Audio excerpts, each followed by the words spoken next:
How can we look at what we can all do in our respective roles and our spans of control to create a more inclusive sector of sustainability? Because these are issues that we want everyone to participate on, not just the very privileged folks.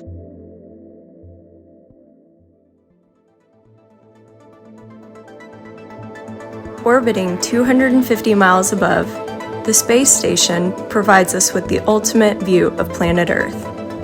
From this perspective, we ask our guests to engage with 6 questions that orbit around wonder and stories of hopefulness. For the next few minutes, this is our Wonderspace. Welcome to the 136th episode of the Wonderspace podcast. My name is Steve Cole, and over the past 3 years, I have asked the same 6 questions to amazing people from around the world. Questions that orbit around wonder and stories of hopefulness.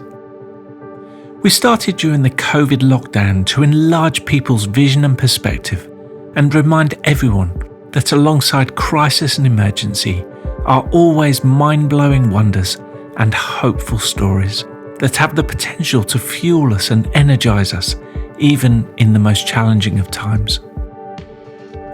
Before I introduce our guest this week, here is a 1-minute wonder from our friends at Ask Nature, who are part of the Biomimicry Institute. Members of the Discosoma genus of corals may not look like much from their pancake-like shape, but when they take the spotlight, their colors dazzle.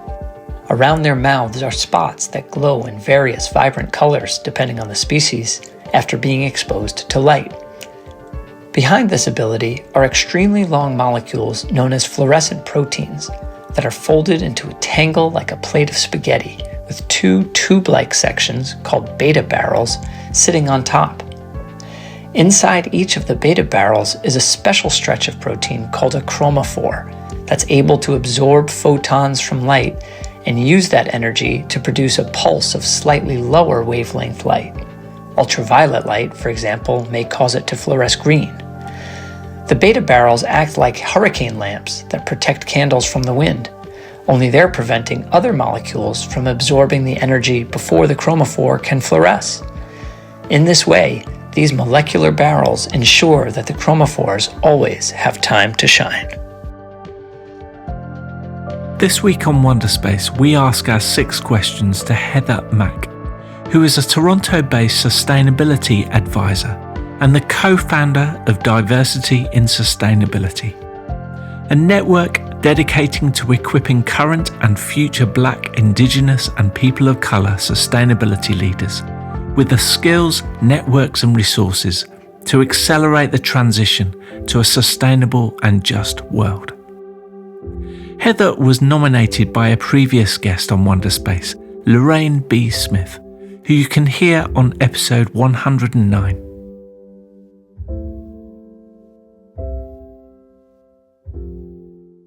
Heather, it's so great to have you on board a Wonderspace orbit today. I'm excited to dive into our 6 questions that we've asked so many people. It's especially good to talk about wonder the day after the solar eclipse across America and Canada. Yeah. And in Toronto, I presume you got a partial eclipse. What was that like yesterday?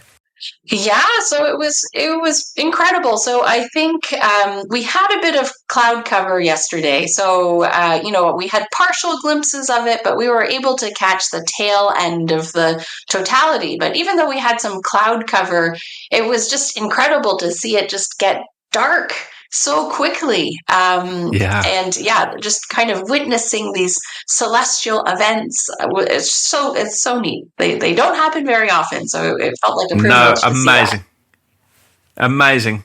So again, from this elevated space, from this imaginary window on the space station, with this panoramic overview of Earth, our first question, Heather, is if we could do a fly past over any part of the world that is significant to you, which place, city or country would it be and why? Yeah, so that sounds like an amazing thing to be able to do, first of all. But for me, if I could do a fly past, It would actually be to this area in Guangzhou, China, called the Five Eye Bridge area. I've never been, but this is the town where my popo, or my maternal grandmother, is from. So after my popo passed away last year, I've been taking the time to collect as many stories as I can about her. And I was chatting with my mom recently, and she was telling me about how this place was really special to her as a place of refuge during the Cultural Revolution. And so she recently went back there, and she saw that not much had changed. And so I would really love to see this place, spend some time in this place of such significance to my family. Yeah, so just give us a geographical context as to where we're talking about. Yeah, so it's in southern China, in Guangzhou province. So so if you look at kind of like the Pearl River Delta, it's in that area. Amazing, very inspiring. So Heather, I know this is going to be a challenge in a short space of time, but give us a glimpse into your life story so far, with an emphasis on what you're doing currently. Yes, for sure. So I am a mom, first and foremost, to a 7-year-old wife. I'm a daughter of 2 Chinese immigrants. I'm a sister and also an entrepreneur. Professionally, I've been a sustainability consultant for over 15 years. And I'm also the co-founder of Diversity and Sustainability. DIS is a network that tries to center BIPOC or BAME communities who are disproportionately affected by social and environmental injustices.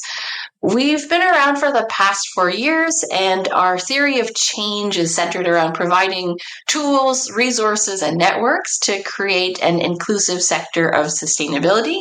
We do that through events, research, giving profile opportunities, and building community. And 2 things I've really been focused on lately for DIS. First is a research series called the Inclusion Blueprint Dialogues. About 3 years ago, we did a survey called the State of Equity, Diversity, and Inclusion in Sustainability. And it looked at the demographics in the sector, barriers to entry and advancement, as well as what organizations were doing to be more inclusive. And so we thought, how can we look at what we can all do in our respective roles and our spans of control to create a more inclusive sector of sustainability? Because these are issues that we want everyone to participate on, not just the very privileged folks. So this is something that we're focused on, hosting these dialogues and doing the research. Another thing we've been focused on is building our community platform called Circle, which is what we're calling the one-stop shop for BIPOC or BAME sustainability professionals. Within it, we try to connect BIPOC folks and allies with different resources and each other. So those are just 2 things that I'm focused on right now. Amazing. That's so good. There's a quote by Sherry Mitchell on your website, which I absolutely love. Human diversity is just as critical to society as biodiversity is to an ecosystem. Without it, there can be no healthy functioning. I love that. Again, can you point out and signpost us to organizations or networks that are flourishing as a result of pursuing this greater diversity that you're talking about? Yeah, so I think in terms of other networks flourishing, I think we've tried to build a network of networks as an organization. So we try to provide resources to folks to use in the organization. So for example, we had discussions with someone who's at the White House about paid internships.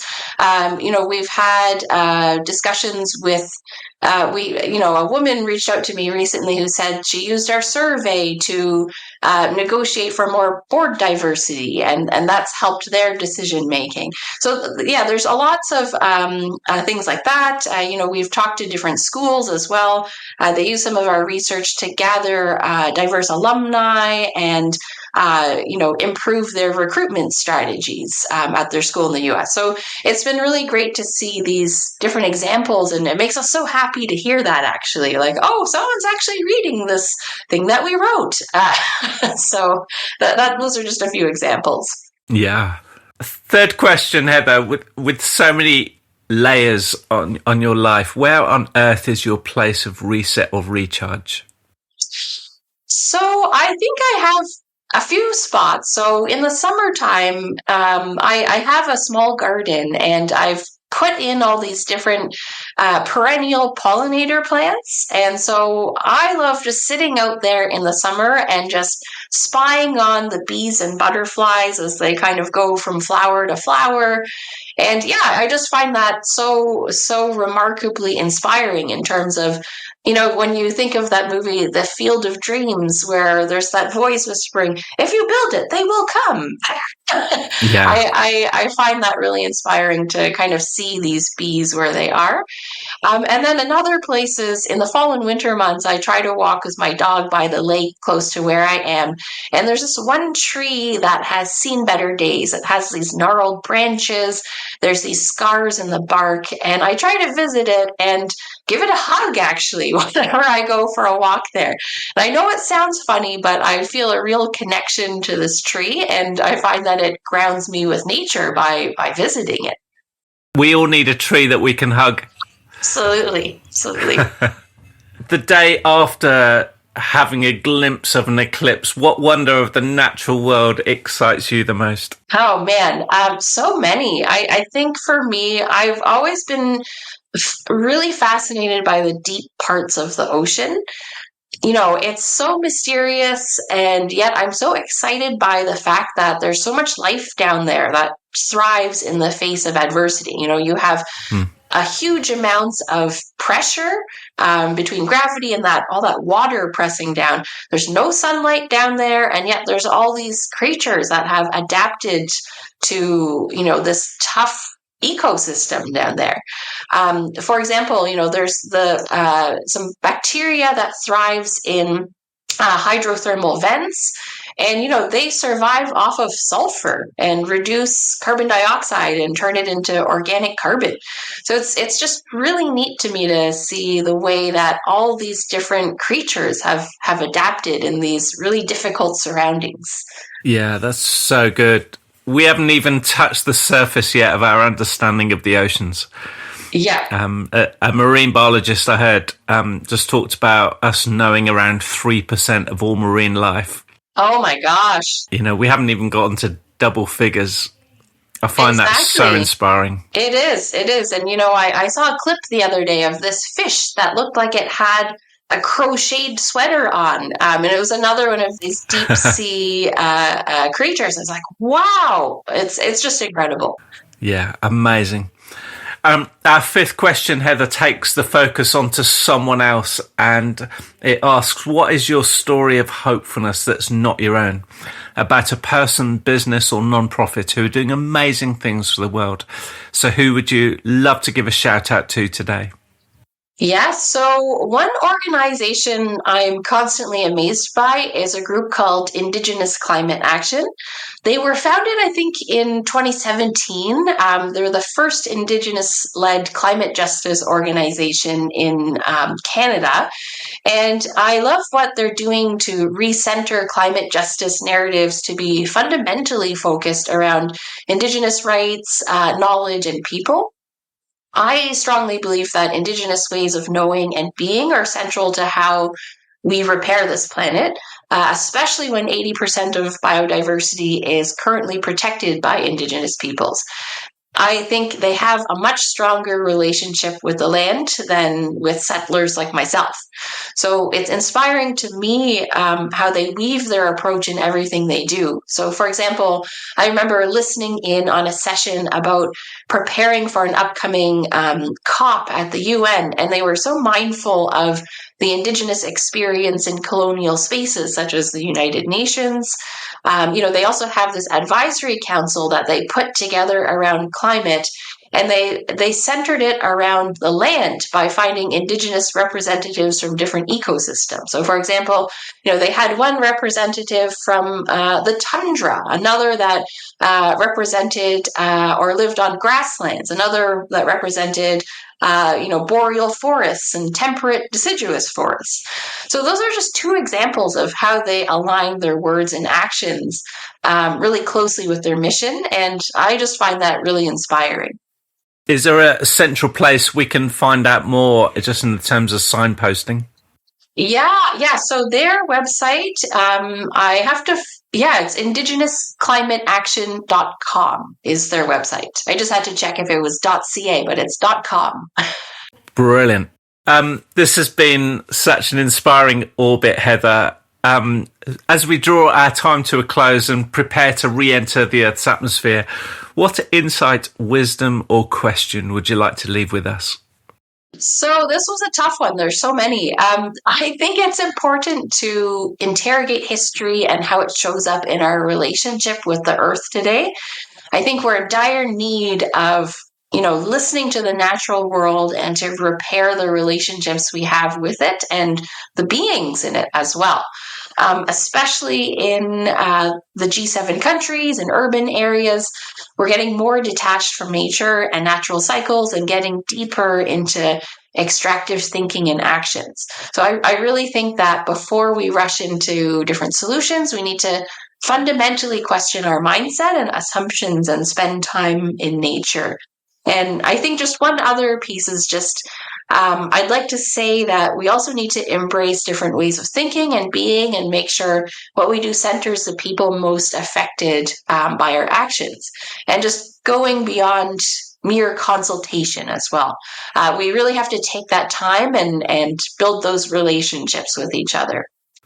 So good.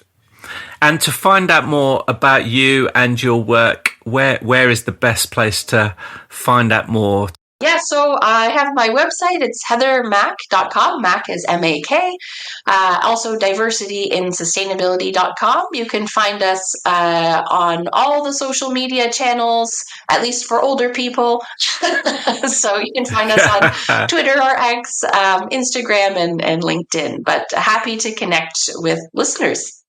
Thanks again, Heather, for helping us to re-wonder today and for sharing your hopeful stories. So inspiring. Thank you so much. Thank you so much, Steve.